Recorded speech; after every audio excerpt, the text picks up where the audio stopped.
everybody, and welcome back to our Nostalgic or Problematic series where we are talking about Dawson's Creek. We are on season 2, episode 9, and we're going to start doing twofers. So we realize it's going to take us 800 years if we do not do that to make it through the entire show. So funny disclaimer. If you follow us on social media, you already know some of this. We had 3+ hours of tech problems yesterday night. We tried to record at night for a special guest. Didn't happen. Thought we recorded this Dawson's. Well, there is already. video. There is video of it. Yeah. So we didn't imagine it. Well, no. The sound did not work. The sound, there's nothing. It's So blank. So we've already talked about these episodes, and now we're re-talking about them. But I feel like we'll probably have some new things that pop up. But anyway, That's true. Just full stop honesty with you guys. We've already talked about these, and it didn't record our voices. It did not. So here we are. Maybe our fans should do like a caption this, and it's like a video of us talking, but you can't hear us. It's like, Danny, I just had pizza for breakfast. Or like dubbed voices. Oh God! Right? That'd be so funny. If we did like the Power Ranger, like, oh my God, so funny. That'd be really funny. That would be funny. It might turn out okay, but yes. So we've already talked about this, and the name of the episode is The Election. Yep. What is the summary? All right. So this episode summary is: in their bid for student council, Andie and Joey face a vicious smear campaign. Jen tries to get Dawson to embrace being a teenager. That sentence is weird. Did I miss a word when I was writing it down? Tries. No, because it's all one sentence. Uh-huh. Well, anyway, that's what it's about. Right. Oh, it's kind of a run-on if it is a one little sentence. Yeah. Okay. Yes. So right before even the opening number, we've got a Brady Bunch reference. Yeah. Which I loved. I thought that was really fun. And I said this yesterday when we recorded, but here we go. That's actually going to be the case with everything we're about to say. I wrote down opening song lyrics because I was going to look them up, but we did determine the words hearts in barrels. Hearts and barrels. I thought it was hearts and buckets for a minute. And she thought it was hearts and buckets. It's okay. So again, wouldn't recommend listening to it, but there are some interesting lyrics. If you're watching with us, I'm sure you've heard parts of it. It's terrible. It's bad. We need Paula Cole. We do. Okay. So then the regular part of the show begins. What? The funny thing Dawson said in that little intro was when Dawson said, "I am raw and dark." Yeah. No, sir. No, I'm sorry, Dawson. Oh, you're not. Never gonna be. Well, okay. So then we've got Andie and Pacey, and I wrote down that I just thought it was so cute. They were in the school halls, and I said they were canoodling,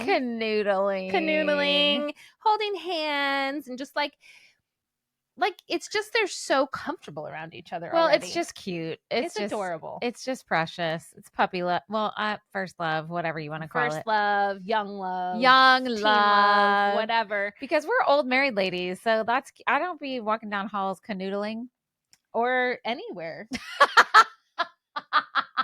Probably. Sorry. It's true. But it was cute when it was Andie and Pacey. I was like, go, you two. It was. Okay, so then Dawson, is now writing this new script with this money he won, but Joey's not going to produce it, so he's asked Jen to be his producer. But Jen is kind of got some tough love for him. Mm-hmm. And she's basically like, if you want to write about the teenage experience, you have to live it. Because her accusation is that he's not really doing normal teen stuff, getting in trouble and rebelling and having sex and all the things. Yeah. And I wrote down later in my notes, let me see what my words were.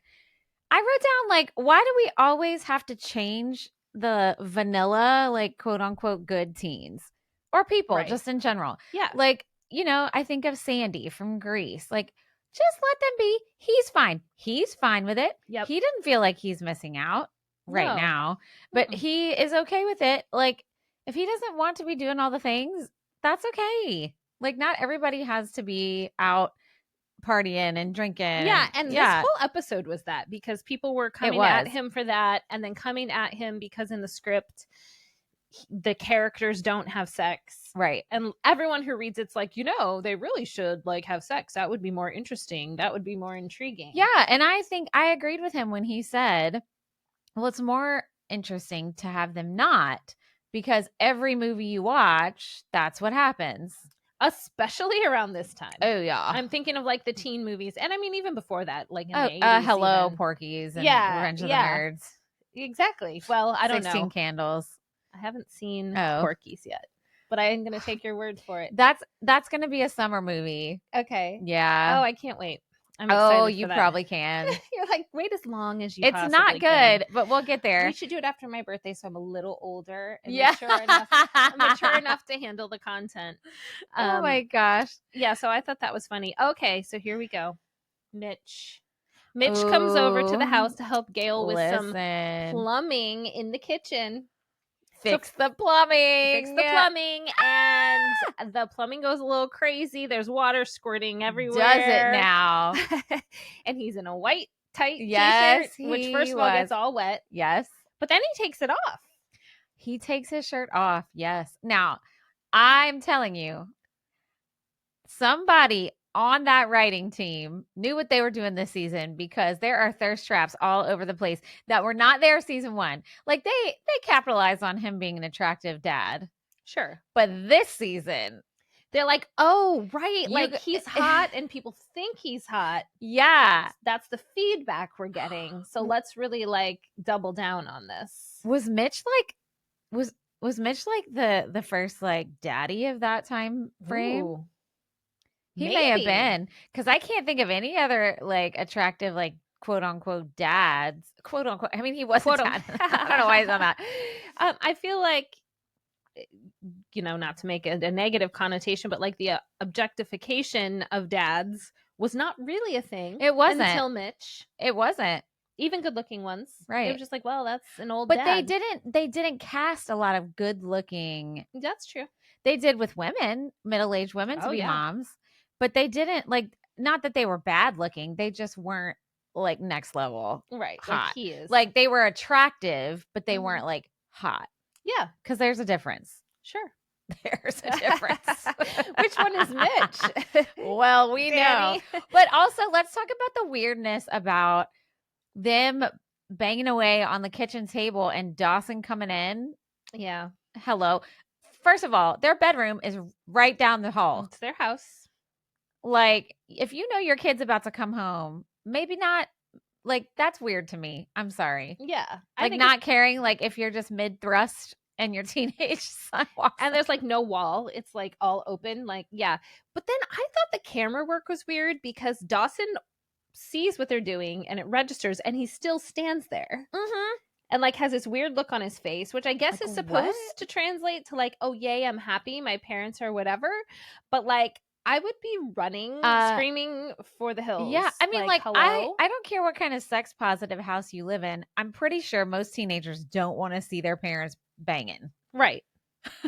Right? Yeah, totally agree. Like, if they know it's happening, fine, but seeing their bits and pieces flopping together. No. Sorry, that was gross. I don't want to think of anyone's bits and pieces, let alone like people related to me, or like my own kids seeing mine. Like, no, thank you. Oh, no flopping. So that was just odd. Everybody's listening like, man, they've got some boring sex lives. I'm like, no canoodling ever. No canoodling. No flopping. No flopping parts. Nothing. Nothing at all. Everything is buttoned up all the time. Personal space is recognized 24/7. Oh, man. I think we've talked about this before. Did you ever watch Arrested Development? No, I didn't. Well, there's a character named Tobias who's a never nude. So even when he showers, he wears so jean funny. cutoffs. Oh my God, get out. So like his wife comes in and is like kind of arguing with him, and she pulls his towel because he's got a towel wrapped around his waist, and he's like, oh no, and he's wearing cutoffs. Oh and, God, that's so funny. But that's how Never I feel. Nude. That's how I feel. That's great. Okay, so before we get too far, because this is all about like class office. Did you ever run for class office? No, I never did. I did participate in student government and like helped. What does that mean? Events. I think I just went to like the meetings and like helped like with prom and committees. So you were on like committees and stuff, and things, but I I was never an officer. Yeah. No. Well, and Well, you know my story, but I'll tell it. So I did run for class office, and it was because it's me, and I have horrible timing for lots of things in life. Nothing can just be normal. The election actually, well, I think like the campaign started for like you have like 2 weeks or something. You hang posters and stuff. But the day I had to give the speech was like a week after me and my serious little boyfriend broke up. And I've told y'all about him before. We were on a break when I smooched on some boy from another school and then didn't tell him about it. Yeah. So guess what? Karma came back to bite me in the ass because I had to stand up in front of our whole senior class, which was not small. There's like 500 people, I'd say, and give my little speech. And all his little friends were sitting right in the front, glaring at me. I did not win, but I did get into a runoff with another girl. And I think if I wouldn't have been in the place I was, I may have won. So you kind of had a smear campaign of your own doing. That I did myself. A smear campaign against yourself. Yeah. Good job. Right. Because that was also, I think, the same week that I slapped his friend. So. But I would have thought that would have earned you votes. Not if you were on his side. That's true. I mean, it was close. I mean, I was in a runoff. I mean, the fact that you're right. So if none of that had happened, that other drama, you would have won, I bet. I think I would have. Yeah. I think the people who didn't vote for me that made it close would have if it was the other way around. I agree.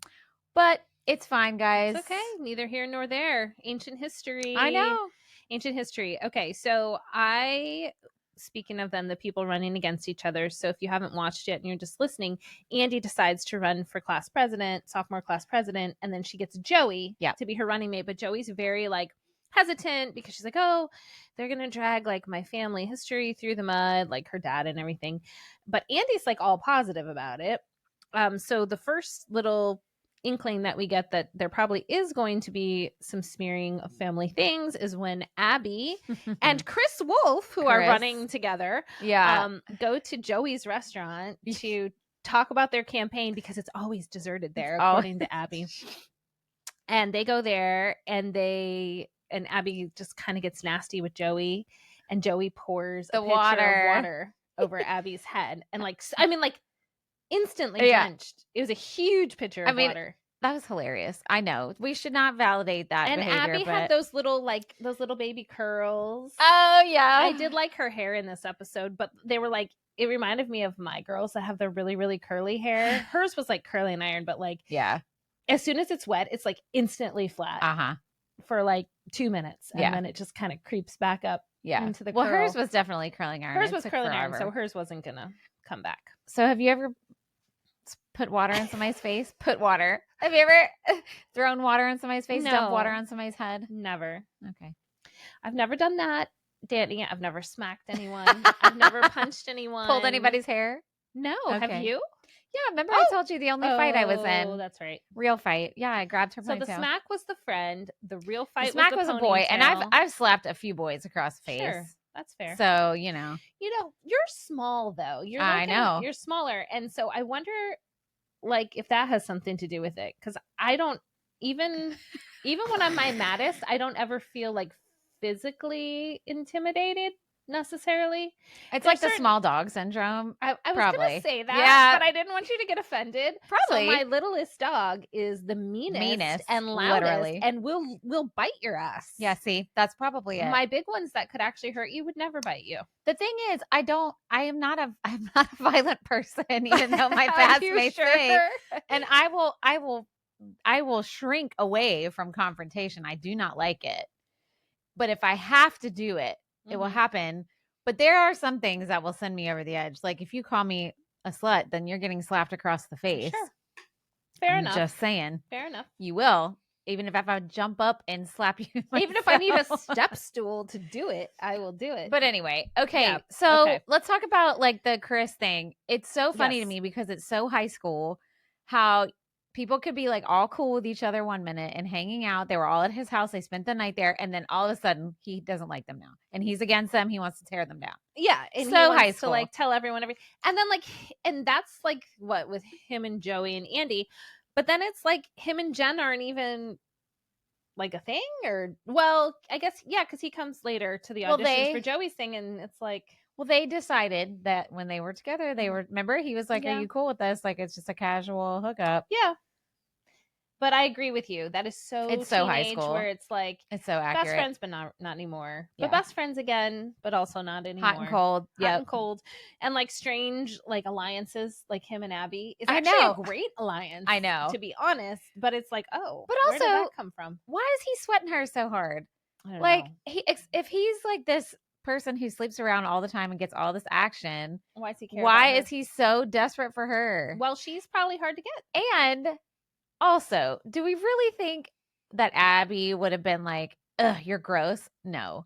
Because she's been like hot to trot for lots of boys and men around.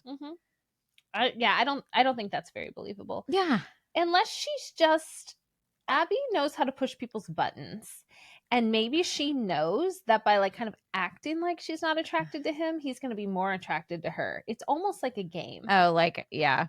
Like she does think he's attractive, but I don't know. I can't tell with her or that storyline.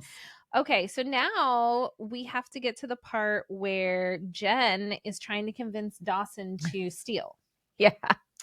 But it's not like something Dawson would want. And she even says, she's like, oh, this will benefit me too, because it's like a lipstick. Yeah, why do they always steal lipsticks? Because that's what Abby stole last time. I guess it's easy to steal the lipstick. Maybe that's just like what people stole. I mean, it's little. It fits in your pocket. It's little. It fits in your pocket. You could almost, except that it's packaged, you could almost have like. But they didn't used to be.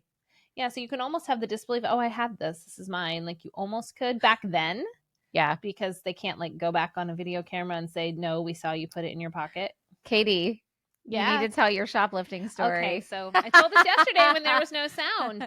We don't have to keep saying that. They know that. Yeah, I know. Okay. By the way, guys, I already told nobody this story, heard it. but only Danny knows, so now you're going to know. So I have 2 shoplifting stories. The first, when I was like 4 or 5, is just what Jen described in the episode where she's like, didn't you ever want a piece of candy? Steal a candy, yeah. Steal a candy. So I did. It was like those little caramels that are individually plastic wrapped. I wanted one. My mom said no. So I remember sticking it in my waistband. I get all the way home. And I either unwrapped it right in front of her or she was on to me and like paying attention, but she saw me unwrap it. And before I could put it in my mouth, she grabbed it, put it back in the wrapper and took me back to the store. Nice. And I had to like give it back, which like obviously. Were you crying? I was crying. I had to say sorry. Oh, they should have let you have it. I think they tried. My mom was like, no, you can just throw that right in the trash. Oh. Yeah. Okay. No, she can't have it, which I get, But you obviously didn't learn your lesson because I did not. Because then, okay, so very high school, I had this, I wouldn't even call her a friend of me. She was just someone that didn't like me from day one. I transferred schools and like was making friends and we had the same circle of friends. And she just from day one was like, this girl, no. Okay. Like did not like me, actively spoke bad about me, whatever. But it was one of those things where it's like everyone loved her. And everyone loved me, but like she hated it. Anyway, it was weird. Really? Everybody loved you? I wish I've never had that kind of like popular. Well, I shouldn't say everybody because she didn't. Well, I mean, Katie's like, everybody loved me. Everybody loved me, but also her. Right? So let's put it this way. I did not have that high school experience. Like either of us was like a hated person. Got it. Like we were you know how they say sometimes people rub you the wrong way because they're like you? I don't know if it was that sort of thing where we were similar. Maybe. But anyway, I mean, it lasted into college. Like, we went to the same college, and obviously you don't have to run in the same circles, and we didn't. But anytime I would run into her, she would either straight up pretend like I wasn't there or like say something nasty. Damn. Yeah. Anyway, this person, for some reason, we're at lunch one day, and she's talking about how easy it is because at that time you would go get your disposable cameras developed. This was like late 90s. And you go pick up your photos. Well, at Meijer, so many people, Meijer is similar to like a Walmart or a Target. It's regional in the Midwest. You would go pick up, there were so many people picking up pictures. They were literally just in like big bins, alphabetized. And you would pay for it you at grab the front. it and you just go pay for it. Yeah. Just like anything else. So she was like, oh, you can just like put it in your purse. Like it's not got a scanner. So my dumb ass is like, oh, I'm going to try that. Oh my God. What? this is the person that I'm taking advice from. Right.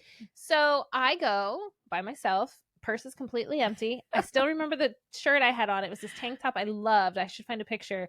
It was like black with like little red roses on it, this little tank top. And I have this black purse, literally nothing in it. No money, no wallet. I think I was So carrying my convincing. car keys because I had driven there. No wallet or nothing? Nothing. Where's your license? I guess I left it in the car. Oh. I have no idea.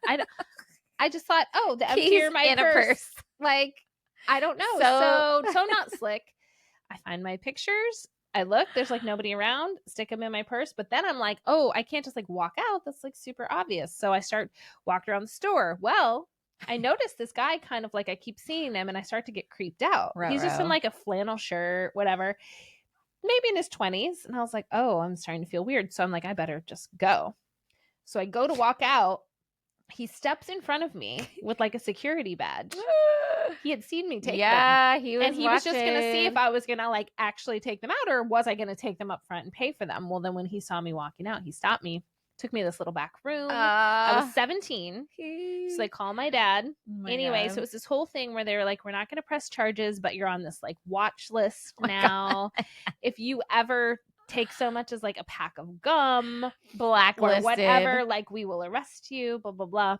My parents were getting ready to go on a trip, so like my dad came really quick to like bail me out of Meyer jail. Oh my God. And he was so upset. And then they left. I don't think he ever told my mom, or if he did, she just didn't say anything to me. What? But she would have. So That's both wild. mom and dad are like, man, we're raising a klepto. Well, you're not a very good one. I'm horrendous. You got caught both times. Attempted twice. Shit. Got caught both times. Well, the only thing I used to steal, and it was on a regular basis. Oh, God. First of all, I also used to steal money from my mom all the time. This is so bad. And I think my sister did it too. But my mom would go, remember when you would have to go to the bank and like cash checks to get cash? Right. Right. In the 80s. My mom would go and like get a whole bunch of cash to last for like weeks or whatever. I don't know what she did. I'm assuming she like used it to go get groceries and whatever. My family used to use cash for that stuff too. That's before nobody used credit cards to pay for groceries. No, we didn't have debit cards. There wasn't debit cards. That was the difference. Right. So like a debit card now, it literally takes my money immediately, the same. Which is great. But we didn't have that. So you either paid cash or you wrote a check. And not everywhere took checks. Correct. So anyways, I would wait until she would get this the big like deposit slip full of cash, and I would just go in there and slip myself a 20 here and there. Listen, she never knew I did it. Oh my gosh! Right. Probably because she got so much at once. That was my regular basis of stealing money. Okay, and I validated it in my head somehow. I don't know. But when I was in college, I went to college in a rural like small town in Louisiana, and we had to go grocery shopping at like a super Walmart. Mm-hmm. That was like what we had. Well, my roommate Beth and I discovered when we would go in to go grocery shopping, we would get a donut from the bakery and a Coke, and we would have ourselves a nice little snack as we grocery shopped and then have to pay for it because the donut was gone and so was the Coke. And we just throw the Coke bottle away, throw the donut wrapper away, never paid for it. I probably owe them $400 in Cokes and donuts and Cokes. Yeah, I'm serious. That is crazy. But don't worry, Walmart's not hurting. No. It was kind of a, you know what? Thinking back, it was kind of a stick it to the man moment. Is that what we're going to go with? Yeah. Okay. I love it. I love it. You're like, even back then, I was showing Walmart what's up. No, even though they never knew I got did it. 3 times as much money from me, yeah. then they're not suffering, guys. That's a good point. That's a really good point. That wasn't why I was doing it. I was doing it because I was hungry and broke. Exactly. Right. It's like, yeah, exactly. Anyway, all right. Moving on from our klepto past. Yes, let's move on from that. Okay, so when all goes awry, when they're doing their speeches and Andie runs to the bathroom, why were there so many flyers in the bathroom? It was like flyer wallpaper. It was crazy. Have you ever been in a bathroom where there's that much information? I've never been in anywhere ever that there were that many flyers. I mean, it was every free surface, and then they're all over the floor, and I'm like, what the hell? Do you think it's because it was the election episode? Was it all election stuff? No. It was just stuff cluttering. It was up just the random walls. shit. It was distracting from the scene. I know, because it's like, they're in a bathroom? What's happening? I did like in that scene. So Andie, because Abby's like nasty during their little campaign speeches, so Andie runs to the bathroom crying. So Pacey comes in and he says to her like, every family's dysfunctional. It's the 90s. Yeah, I wrote that I down thought that was too. really, really cute. Like, well, because like that, the 90s, I feel like on TV was the first time they really showed what a lot of families were going through. Mhm. Like, you know, you think back even in the 80s, we see like the nuclear family or, you know, whatever. The 90s was the first time it was like, yeah, some people got fucked up shit going on. Like, and here it is. Like, right. Not everybody, I mean, most people don't have that quote unquote traditional family that you saw on sitcoms, right? Right. So I think that was an A+. I thought that was really good. Yeah, that was really good. Okay, so then we have to talk about this phrase I've never heard till this episode. Oh God, I know. When Mitch is talking to Dawson, and Dawson's like, yeah, basically like, oh, you and Mom are working things out. I saw you, whatever. Mitch is like, no, it was a sex slip. That just sounds hilarious. Sex slip. And he goes, no, Dawson, it was a sex slip. That's your Mitch voice? Good. Yeah, that's my Mitch voice. It's so hard for Katie to do a low voice.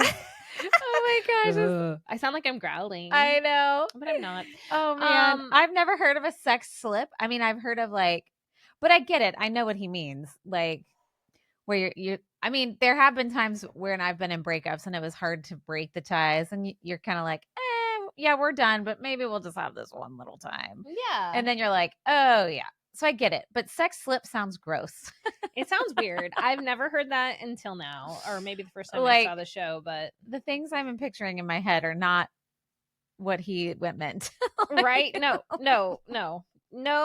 Oh, but there's another word that was said a lot that was that was in the next one. Oh, it was? That's in the next one. Okay, well, we'll get there in a second. Yeah, I was like, we're almost done. Where is it? Okay. We're almost done with this one. But we have to pause now and talk a little more in depth about this scene with Andie and Jack when she's staring out her window and he brings up her mental health. Yeah. And tells her she should get back on her meds. Right. So that's the first time as an audience we realize, you know, she's had something to treat, which makes complete sense in general and then her family circumstances. What did you think about the framing of the talking about the mental health in this episode with Andie? Well, I mean, I think it was good. I think there was you know, listen, it was the late 90s. I will say, I feel like they were one of the first shows to talk about it, like, especially with teenagers. Right. And I do think it was necessary and important because mental health has a huge stigma, but it still does, unfortunately. Like, it does. We've come a long way, but we also haven't. And so, and I feel like we're on this pendulum backswing right now with so many things, and that's one that is going backwards. But I think that's good, and I'm glad that it was being addressed. Yeah, I thought it was pretty good too. Yeah, and, that's all really. And it was like you could see that Andie was resistant to admitting that she needed the help. Yeah, and I think that, like, if you've ever had mental health struggles and you've had to go on medication, because not everybody does, but a lot of us do. That's the tricky part, is because you start to feel better because the medicine is doing what it's supposed to be doing. And so you're like, oh, well, I'm fine now. Because she kept saying, I don't need it. I'm fine. Because you are fine for a while. And then your body's chemistry switches back without that medication. And you're going to start slipping right back into your struggles. And I think that's a very common thing. I know I have done that to you in the past where I'm like, oh, I feel good. Let me get off this meds. And then like, a month later, I'm like, oh God, I feel terrible. Like, yeah. So that I thought that the way that they framed all that was really good. Okay, so then I say, switching to a different scene, because Jen is still trying to make Dawson a teen or whatever she's doing. I said, why did the Dawson and Jen storyline have to go sexual? But then it doesn't. Okay, this is the part that I'm on Dawson's side, guys. Note this down. Uh-oh. Mark the history. Write it down. Okay, so when they are skinny dipping in the creek, in Dawson's Creek, hello, hello, I have to understand his confusion because Jen has been throwing herself at him for months now. Okay, that's the first thing. Not that you can't change your mind, you can, but I can understand why he's confused. Then it's her idea to go skinny dipping. They're naked teenagers in close proximity. It's not like they're like alone. Yeah, alone. Secluded place. And she just asked him, have you ever had a sex dream about me? Well, she didn't say it that way. And then admits that she's had them about him. And so he tries to kiss her and she's like, that's crossing the line. And I'm like, and he's like, and he doesn't push it or anything. No, he's like, oh, okay. But he's like, I'm really confused. I'm like, yeah, like that is confusing. Yeah.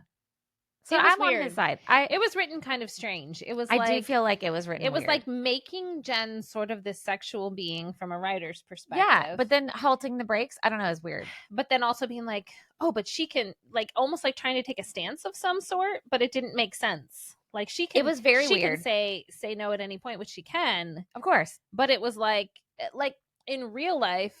But sure, maybe stuff like that does happen. But like for the storyline, it didn't make sense. But also, it wasn't like she was into it and then changed her mind. Right. It was like she was like, "That's crossing the line," and she was almost like, "How dare you for not understanding that?" And it's like, yeah, like, yeah. Do you see what's happening? Okay, yeah, it was weird. But also on that note, TPing. I love that they went TPing a house. And did you ever do that as a teenager? No. Never did it. What? Never TP'd. Oh my gosh. Okay, so my school had a tradition, my high school, every homecoming week we had White Wednesday. And this, God, I'm sure it's probably not still happening because everybody's losing their minds these days about kids doing things. But I mean, my sister did it, and before her, it was done. I don't know why it's a tradition. It's the weirdest tradition, but everybody would go TPing houses, and cops just kind of looked the other way unless the people whose house you were TPing called them. Then they have to. Like, they wouldn't just pull over on the side of, like, if they saw you TPing a house, they wouldn't, like, but my mom was fine with it, but I had to clean it all up before I went to school in the morning because it's a mess, like, and it goes everywhere. And if it rains, it's disgusting and it kills your grass and all stuff. So my mom actually went, I think she was actually coming home from somewhere, and my friends were TPing, and she came out and they were like, oh, and she's like, oh no, go ahead. Danny has to clean this up in the morning before school anyway. So then they got me even worse. Yeah. But it was also like a thing, like if nobody TP'd your house, you were like, womp womp. Yeah, you're like, oh, no one cares about me. Yeah. That's how I would feel. Yeah. And so, but my senior year, got into the school and TP'd the school. Ooh. So that was not a good. That was before cameras and because there was like a courtyard situation. Okay. So, anyways. Oh my goodness. Yeah, that's my TP story. But moving on, because we still have another episode to talk about. We do. So but we're not done yet. All I have left on this one is when Pacey plays that little trick on Abby when they're in the office. And it's like so dumb, but it's also so Pacey where like he knows she's about to say something nasty about everyone, so they're in the office or whatever, he pushes the little intercom button, but she doesn't notice somehow, even though she's right next to him. I know. And she's like, these half-wits and everyone's stupid and I'm great. And so then all of a sudden it's like, oops, she's not going to be class president now. And Pacey's like, I got you. And I was like, she would have noticed. Okay. Abby's a little smarter than that. That's part of her issue. She's just too smart. Yeah, she's a smart villain. I thought it was cute when Joey and Jack were holding hands. I loved the cordless phone that Andie answered in her bathroom. I know. It was like that black, slick, like, that was really awesome. And then, when she opened, she being Andie, she's looking in the mirror. She's crying. You can tell she's just having like a breakdown moment. She opens the medicine cabinet and grabs some pills. Yeah. And before you can tell what they are, I panicked for a second because oh my goodness, bless you. I'm so sorry. Caught it. I will wash my hands after this episode. We'll pause it in a minute because I have to pee. It. Okay, good. We'll pause. But I thought maybe we were gonna have like an OD situation because I didn't know. Is she taking one for her mental health? Or is this like some other kind of pill that like is going to be a mess? But thankfully, it was just you see her take the one pill, and you assume it's to treat her depression or whatever issues she has going on. Which I mean, I felt like that was again a good scene because you do have that. I mean, the reason why you're reluctant to take the medication is because of the stigma that surrounds it, especially because she has a parent who's struggling with mental health problems and she doesn't want to be like her parent, right? Yes. I can understand that. Like I've been there and you're like, oh, I don't want to do this. I'm fine. And so that emotion, and then like she's on the phone with Pacey and she's like, and then she finally is like, okay, I gotta get my life together. Gotcha. I will say too, I appreciate that the show shows males crying often, because it really helps, especially, I mean, usually it's Dawson, but we've seen Mitch cry. We see Pacey cry in the next few episodes. It's done in a way that just is very natural. It's not like, oh my God, you're crying. You know what I'm saying? Right. It's not made a big deal out of it. Just happens, just like it does when females cry. So I appreciate that the writers did that. Yeah. It does seem like the people who are in the scenes with them, when that happened, just make space for it. Right. Like nobody's like, oh my God, what are you doing? Which, y'all, for the late 90s, that's kind of a big deal.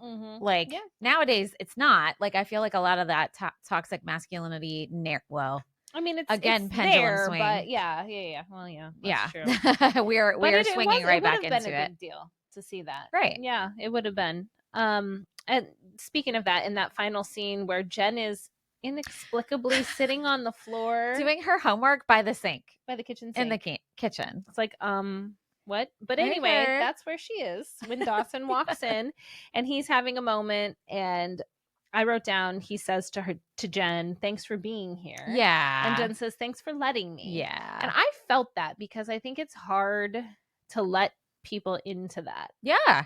And people appreciate it sometimes when you do. Right. Because then they feel like you're including me in what you're going through and I care about you, as opposed to like you're putting up a wall or pretending to be whatever.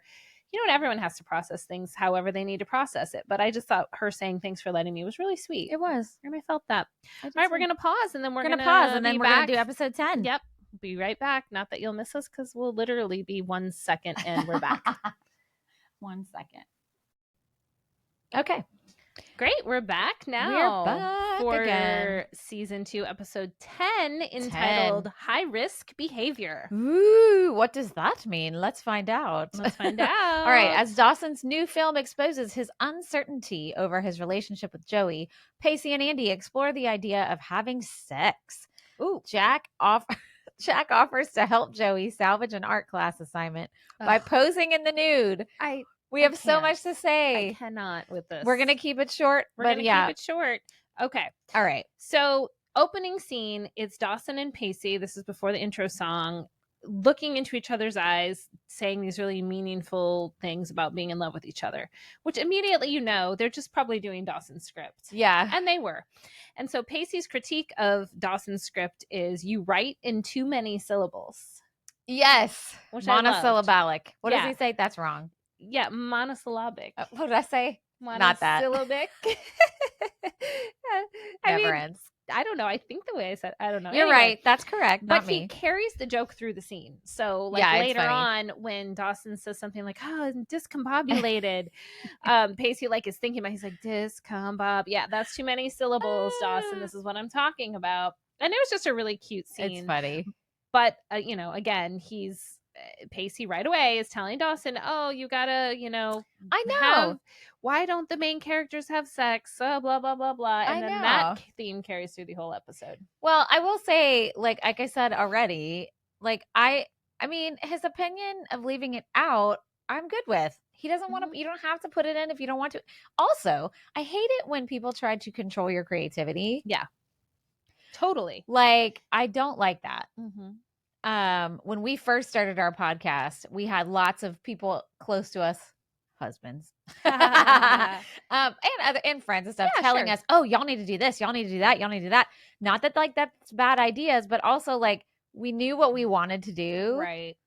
So it was thanks, but no thanks. And it's people being excited, of course, that sort of thing. Totally. And I wrote, I think I've told you this, maybe I haven't. I wrote a screenplay a few years ago. Yeah. That I've revisited a few times, and I did get feedback from people. And that was the most interesting part, was being people who had maybe good ideas, but they didn't quite fit what I wanted. Or the comments I got over and over that then I had to revisit and be like, well, I need to think of this as the viewer or the reader, because 5 people said the same thing. But in this case, 5 people say it to Dawson, and I think he should keep his thing. So I don't know, but it's but then you have to think, who are you creating for? Is he creating for, just the standard audience, or is he creating for the people out there who feel like he does? Right. Or for people to think of a different perspective. Right. And not, which is what I think he's doing. He's trying to not do what is expected of a teen movie. Agree. Drama. Agree. Whatever the hell he's doing. Team Dawson on this one. And I know. 2 episodes in a row. I don't know. It's not going to last, guys. It's not going to last. But, because Jen says, like, what did she say? I wrote down, sexy always will win over nice. I don't agree. I don't agree either. I don't agree. And I think of Can't Hardly Wait. Ethan Embry. Yeah. I mean, he was cute, but he wasn't sexy. No. He was awkward and weird, but he adorable. Was so nice. Because I feel like, I guess I've always felt this way. I feel like people's personalities, like I never know if I'm attracted to somebody except Dawson's dad. Except Mitch. I thought you were going to say except my husband of 22 years. Well, no, I mean, obviously. But I mean, but even with him, like I never know if I'm fully attracted to somebody until I get to know them a bit. Like I need to ask you some questions, need to know some things.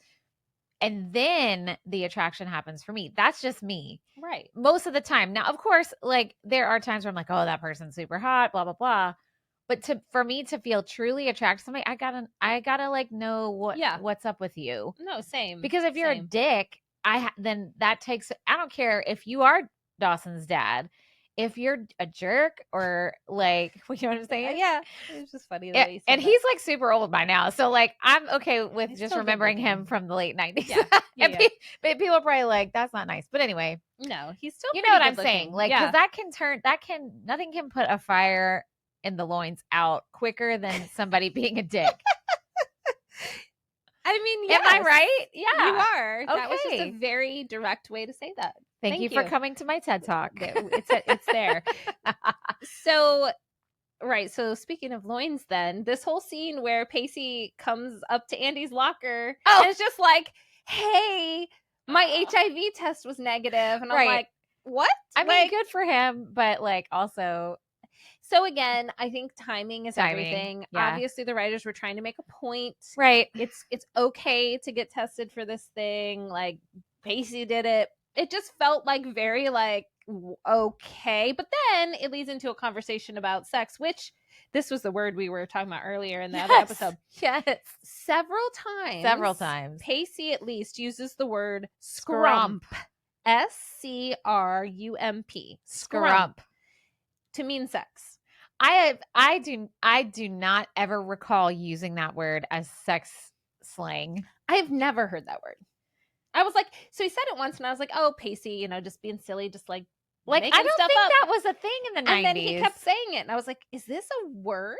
Was this the writers trying to make their own fetch? They're trying. Scrump is never going to happen, writers. I mean, obviously, yes, it is.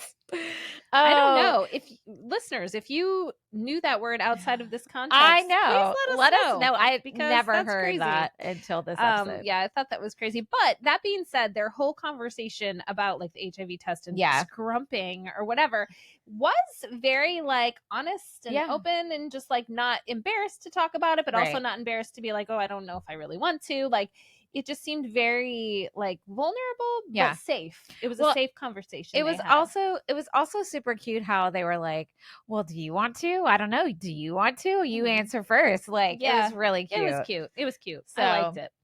And then in the hallway, Chris Wolf asks Abby if she's going to try out for Dawson's movie. Yeah. And Chris is all into it. He's like, oh, it's going to be on the film circuit, blah, blah, blah. And she tells him that he has Brad Pittitis. Because he's just like, I guess, infected with this like Hollywood wannabe thing. I thought that was so funny. So good. She really does have the best lines. She does. And then the auditions themselves, it felt funny. Very High School Musical because it was like a montage of people. Yeah. And then they would flip through the same people. And it was just like every 90s hairstyle, fashion, outfit, trope.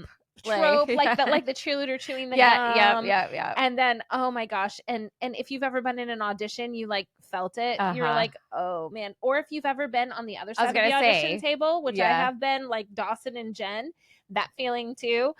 And obviously these all these people work in Hollywood that put the show together. So they got that right. Yeah. I felt like they did a really good job on that. Well, let's talk about Joey and the nude. Oh, God. Not Joey and the nude, but Joey and the nude. And the nude. Okay. First question. Yeah. I wrote here. Was Joey a minor child at a class where there was an adult naked male that she was supposed to draw? I didn't even think about that till you brought it up, but that does give creepy vibes. Yeah. Like, I know it's art, etc., but she's 16. Yeah. And feasibly, like in real life, she hasn't seen that for herself. And I doubt that there's a guardian there with her. Yeah. Because it was my understanding it's like a college level class. Yeah. Right? Which, you know, high schoolers can take college level courses. But I was just sort of like, are we to believe that like this, she really did this? Maybe did people do this? I'm so confused. I don't know. It did seem weird. It was the 90s. Yeah. So then she's trying. So also, she's drawing the naked man at school at a picnic table outside. Well, I think she was looking at it. Yeah. Oh no, I thought she finishing it. I don't know. Because Dawson came up. Oh yeah. And then Jack spills coffee or something all over it. And so the only solution, according to Jack, is for him to pose for her nude. Now, the World Wide Web did exist. Also, so did public libraries where you could look up pictures of medical whatever you need to. If you needed to find a picture of a nude man to just kind of copy or... But like, no. It like they were very insistent about like how she's like, well, you can't recreate the light and the whatever if it's not a real person. Listen, what? It was such a weird... It was just odd. And then, of course, they use it for like the, you know, the Titanic reference. Yes. He really did look like Kate Winslet on that couch, though. Like his body angle and the pose, and like how like the angle she was at drawing him or sketching him or painting or whatever she was doing, like was the same as like Jack from Jack from the Titanic. Yes. And let's just go ahead and talk about how horrendous that drawing was. You guys, it's the same. Laughed out loud. It only was on the screen for like 2 or 3 seconds. It's so bad. And I was but it comes back next episode. Oh, I get to see it again. Yes. Oh, Lord. Well, like you said, it's the same person who drew the Dawson's face when she was like, I drew the one person I love or whatever. And it's like this terrible picture it's so of Dawson. Terrible. Wait, do you think they made it look amateur on purpose? I feel like no.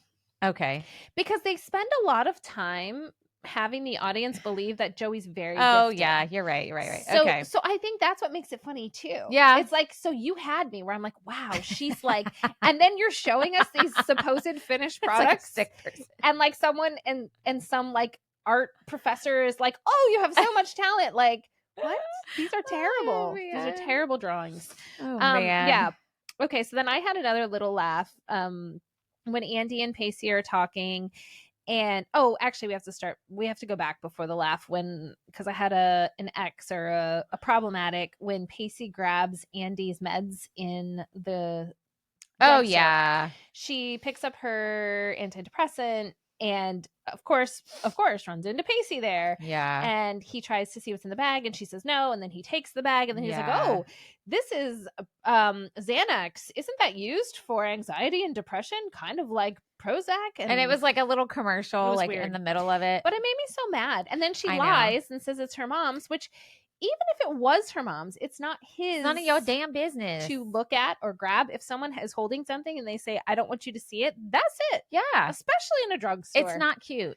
It's not cute. That's not a cute look. And then in like the little tussle of like him grabbing, they end up next to the condoms. Yeah. Which made me giggle because she picked up some ribbed condoms. Yeah. And she was like, designed for for her pleasure. And she was like, how would they know? And I'm like, preach, sister. How would they? And he said, maybe a woman designed them. Okay, maybe, but nah. But no. Because it's still not doing what it needs to be doing. Sorry. Yeah. Yeah. That. Anyway. Which Andie wouldn't know yet, according to the storyline. Okay, so this is and obviously Pacey wouldn't either. Right. I mean, he was with the teacher, but like, you're still... Anyway. Yeah. I don't want to talk about teacher. No, don't bring her up ever again. So... the thing that made me giggle then when they leave the store, because we know Andie is one of the oldest cast members. Oh, no shade. She's like 29 probably when she filmed this one. And she has this line where she says, she's talking about being a virgin and sex for the first time. And she's like, I've waited 16 years. And you can even just see the actress's face like, lying terribly. Like she's like, I've waited 16 whole years, or almost like 16 whole years, because I am a teenager. Because I am 16 years old. Damn it! Yes, I am. Like she was almost 30. I know. It That's made me crazy giggle. Wild. And nothing wrong with that, but it just you could just even tell in her delivery that she was like, this is not believable. Do you think all the younger castmates had her buy them alcohol? Probably. I was just thinking about that. Yeah, probably. She was like the one person who was like a legit grown up. Yeah, Andie McPhee, and they're buying alcohol for all her underage castmates. I love that. Okay, so then back to the nude art sketching. When Joey talks about how art makes her feel. Oh, yeah. I loved this. Like, as I love that metaphor. Yeah, that was really cool. We'll get to that next one that I know you're going to talk about. But when she's saying how, like, every time she makes art, it's like taking a risk, or doing something dangerous. It's like a thrill, and it did really make me think of performing, because every time you audition for something, you're putting yourself out there and you're doing something dangerous, or even like you get the part and now you're performing. Well, now you have all these choices you have to make and all these things. And it's a constant exercise in creation and vulnerability. And so I thought when she sort of explained like how she enjoyed art that way, it spoke to me. I thought they described that really well. But what else did they talk about? Speaking of descriptions. Jack had this giant metaphor, and we've only got a couple more things to say, and then we got to do another recording. Oh, my Lord. Jack was like, had this deep, deep metaphor for what, sex was like the first time. He's had it one and only time. One time. Yep. And it was this whole drawn out thing. Like it was, I don't even remember what he said. Listen, y'all, there ain't no way that's how he felt his first time, because no. It was too much. It was too much. I mean, like, you know, he's like, my eyes were open and I saw time everything stood still. Brand new. Now, look, I'm not saying that can't happen when you have a sexual experience, but generally your first one is weird. It's awkward. That doesn't mean it doesn't feel good, but you're not having some like move the earth. You don't feel positive about it later. Correct. You can. Absolutely. But it's not, well, and I wrote in my notes, is Jack a creep? Mainly in that part, because I'm like, is this dude just selling her bullshit to get her to sleep with him? I think he really did feel that. Well, the way the writers wrote it. I mean, like, but also I think that's such a disservice to teenagers. Yes. Males, females, and everyone. Because then you have it in your head, oh, well, when I do it, it is going to be like this. It puts a lot of pressure on people. Right. And then it puts a lot of like questioning if it's not that. Right. Like, what's wrong with me, or what's wrong with them, or did we do it wrong, or did we do this or that, because it's supposed to be this, et cetera, when it takes a while to usually get to a place. Yeah. Even with like the perfect person, quote absolutely unquote. Like it's still it's like any part of a relationship. Like it has to grow and find itself, and you know, all the things. And you as a human being, whatever gender you are and whatever sexual identity you have, it takes you a while. Like you don't know when you're 16 years old your body inside and out yet. You just don't. No. But anyway, I just thought that was, I don't like that. That is so problematic in all these older movies and TV shows, is they just give this narrative and then you go into sex with all this bullshit in your head. That's not real. Well, and I mean, it's a little bit different, but like, that's why they honestly say one of the reasons young people watching porn is so bad. Oh, it is. I was just thinking that, because it's not reality. Yeah. I mean, there's a whole host of issues with porn, but like that it does give them this false picture of what like a genuine intimate relationship should look like. Yeah. Because it's glamorized. Well, you have to remember that those are paid performers. Yes. Those are paid entertainers. Correct. You're not sneaking a camera in somebody's bedroom. Although there is this movement, and now I'm forgetting what it's called. This woman started it. This older woman started it. That is real people. I'm not even kidding. It's like porn for, it's not called porn for real life, but it's something like that. TM. I don't know. I'll let y'all know. I'll come back. Please, I don't remember why I know this, okay? But she has like amateur, like normal people film themselves And then she puts it on her website for people to peruse because she wants to have real bodies and real people and real situations in like a sex positive way. Okay. Instead of like paid. Now, look, there's nothing wrong with sex work if that's the way you make your money and you're healthy and you're safe. I'm not going to shoot down any workers, but I also think that putting that different spin on it, narrative, if people are wanting to, if you're an adult, let me put it that way. If you're an adult and you're looking for imaging that is reality, more reality based. No, I mean, I totally agree. And you do have to look at it like that. You know, it's like even just anything in Hollywood where you're like the standards of that. Yeah. Of how people look or what their homes look like or whatever. It's like, that's all made up. It's all made up. That is all made up. Yeah. Like, and so you can enjoy that because the things we like to watch are aspirational. Well, of course. Sometimes. And if you don't want reality, then don't go there. Right. But that's why it's dangerous for brains that are still developing. Correct. Because then they have it imprinted. Not that they need to go look up real people having sex either. I know what you mean, though. You know what I'm saying. It's setting a bar that's too high. So speaking of the teens having sex, yes, the final kind of montage. We've got the 3 couples. So we've got Jack and Joey. Like, you don't know for sure what happens. Maybe having sex, and then Dawson. You'll find out the next episode. Okay, because it did say to be continued at the end. Then we've got Dawson climbing through Jen's window and whatever's going on there and getting in bed with her. But then there's Pacey and Andie who are at this bed and breakfast for like the perfect evening. But then it ends with them fully clothed outside holding hands walking away. So you're to assume they didn't. But I guess we'll find out next episode. You'll find out next episode. Okay. Something that Jen did say, though, as we're closing up, Jen was telling Dawson at the end when they were talking, like, intent and motive are what makes sex interesting. And I thought, okay, that's a very deep statement from a 16-year-old. She would not know that yet. But it's very true. It's so true. It's very, very true. Yeah. So, anyway. Yeah, that was a good way to put it. There's a lot going to happen the next few episodes. All right. So the next 2 will be 11 and 12. Yeah. And, I'm excited. I haven't watched them yet because I wanted to talk about these. Okay. First. Okay. So now we're here. Yeah, we're here. So I will be intrigued to watch it. Okay. All right. Well, keep listening and keep watching with us if you are. And be sure you review us wherever you listen to podcasts. If you don't watch us on YouTube, go over there anyway and just give us a little subscribe, a little thumbs up. That helps people who do like to watch podcasts on YouTube find us. And join us on Patreon if you haven't yet. And I think those are all the things. Yeah. So we'll see you next time, guys. See you next time. Bye.